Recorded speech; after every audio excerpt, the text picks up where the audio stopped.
ప్రియ స్నేహితులారా, ఈ ఆగమన కాలంలో ఒక విషయాన్ని మీకు తెలియచేయాలనుకుంటున్నాను. మనుషుల మనస్సు మంచి చేసిన మాటలే ముళ్ళు. మనుషుల మనస్సు మంచి చేసిన మాటలే ముళ్ళు. మనుషులు మాట్లాడినా దేవుడు చూస్తూ ఉన్నాడు.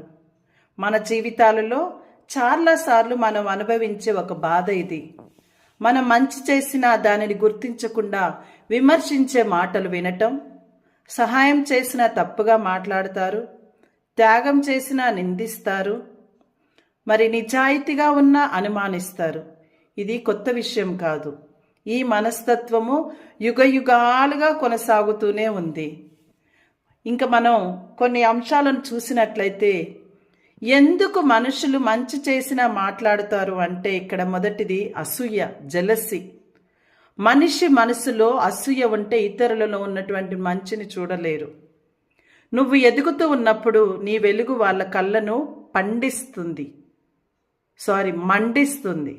నువ్వు ఎదుగుతూ ఉన్నప్పుడు వారి యొక్క కళ్ళను నీ వెలుగు మండిస్తుంది. అసూయ మనస్సును కుళ్ళిస్తుంది. సామెతల గ్రంథం 14:30 మనం చూస్తూ ఉన్నాం.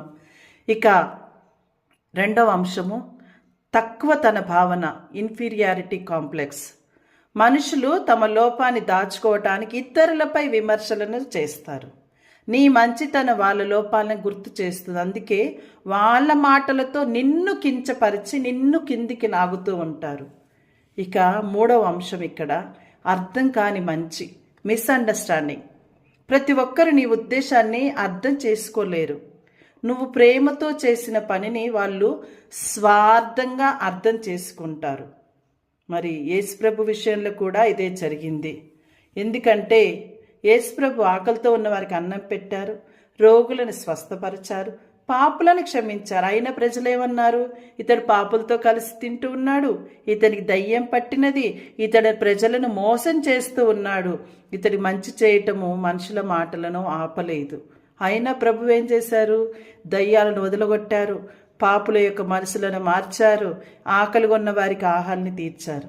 అదేవిధంగా మంచి చేసేవారికి ఎన్ని నిందలు వచ్చిన వారు ఆగరు. వారు మంచిని చేస్తూనే ఉంటారు.